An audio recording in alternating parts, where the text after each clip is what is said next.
Spike here wants to know how we transform, Hound. Easy, like this. Incredible. It's Sunday morning on CBS, and here again is Charles Osgood. It's a far cry from the original cartoon.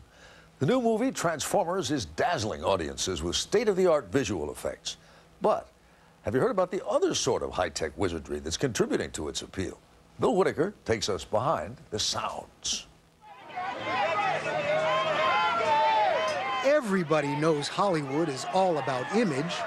At the premiere, on the big screen. And if you haven't had your fill of explosions, chases, and invaders from space this summer, Hollywood's latest offering, Transformers, dishes out an eye-popping, action-packed, computer-generated visual feast. When it comes to giant robots from outer space battling to the death on planet Earth, Hollywood is banking that seeing is believing. But listen, that's only half of the story. Don't adjust your TV. We've turned off the sound to make a point. Sound of Silence might work for a song title, but for a movie?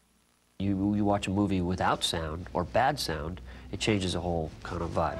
Ready, and action! That's Michael Bay. I'm a big sound director. 3, He directed Transformers. go!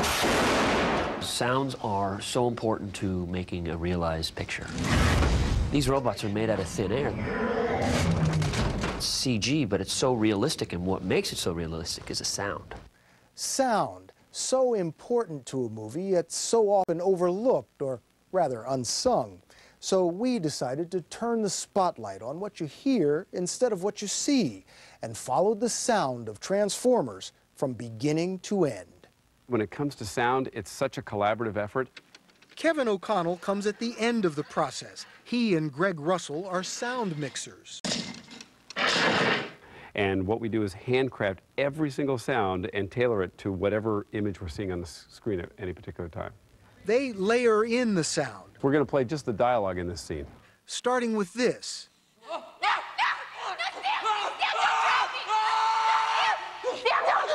I'm flipping! Adding this.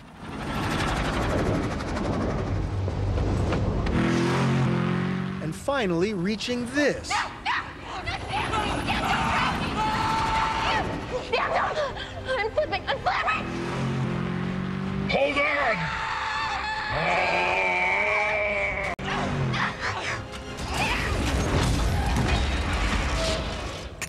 You know, these helicopters weren't the helicopters that were recorded when they shot it. Every footstep, every bullet by, every gunshot, every sound that you hear is added after the fact. How many different sounds do you have to gather to put the sound into a movie like this? Tens of thousands. Yeah. Tens and tens of thousands. Tens of thousands. It all starts with these guys, supervising sound editors Mike Hopkins and Ethan Vanderin. How do you determine what a robot that big sounds like? It's, I think it's really just imagination. They imagine what each robotic move, footstep, explosion should sound like, then assemble a team to create them. They won Academy Awards for the sounds in The Lord of the Rings and King Kong, but squads of giant robots from outer space? Yeah, I mean, it was definitely a big challenge to have these giant robots, and also to have each one of them feel different. And you've got guns and planes. Surround the chopper! So, starting about a year ago, they enlisted an army of helpers. Well, Marines, actually, from Camp Pendleton near San Diego. The heat's coming! For the big battle scenes, they recorded Marines running, shouting. We're fighting, shoot left! They recorded explosions and fighter jets. But these were the easy sounds. The more challenging part is what is the soul, you know, what is the sort of internal, emotional, soulful sound that this should have, of the robot. Yeah, I'll come up with the sounds for the robots. For that, they turned to sound designer Eric Adal. He collects sounds, lots and lots of sounds, to bring to life what the supervising sound editors have imagined. Well, you always hear cool new sounds every day. Like Ethan found a pogo stick online. We started playing with it and realized that it had a really neat sound to it, this pneumatic compression thunk kind of sound. It became part of the unique sounds of a robot named Bumblebee. So did his car door.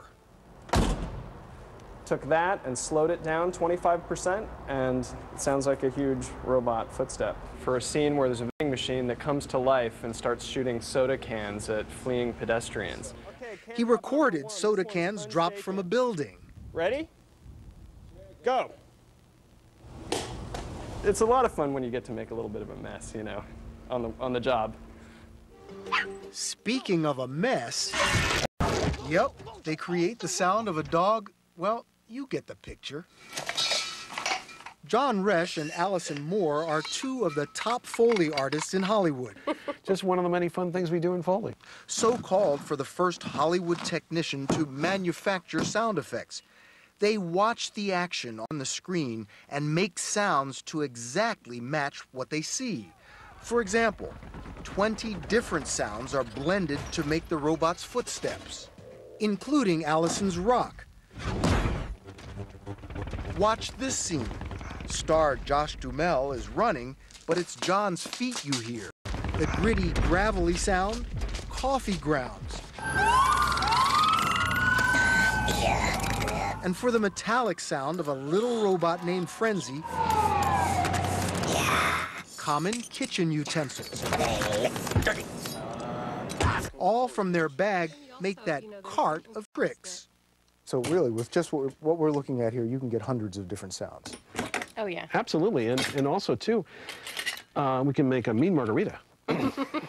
Let's go to reel 7, please. The whole idea is to give director Michael Bay a cornucopia of sound from which to pick and choose. You hold the key to Earth's survival. That's why, when the actors come in... Just read the whole line wild. They record take... Remember, aim low, armor's weak under the chest! After take... Remember, aim low, armor's weak under the chest! After take... Cover fire! More American now? Cover fire! There you go. After take... Cover fire! After take...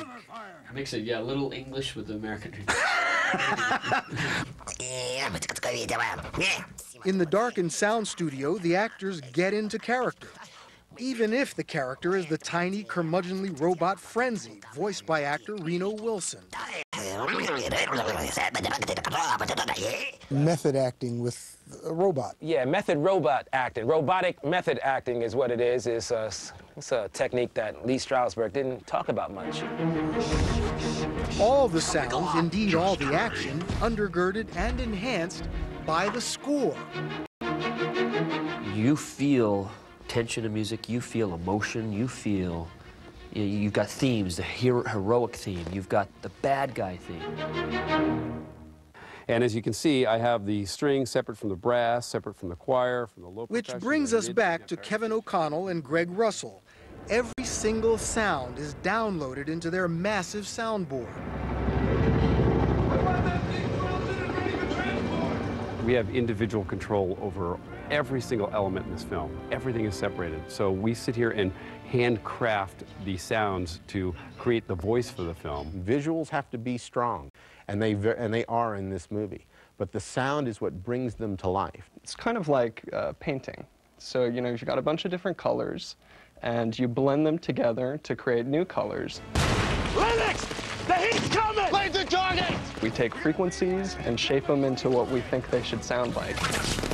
So, the next time you're at the movie, look... You're just watching images and you're not really driven by it. And listen. But you add the sound in there and now you've got a movie. There's much more on the screen than meets the eye.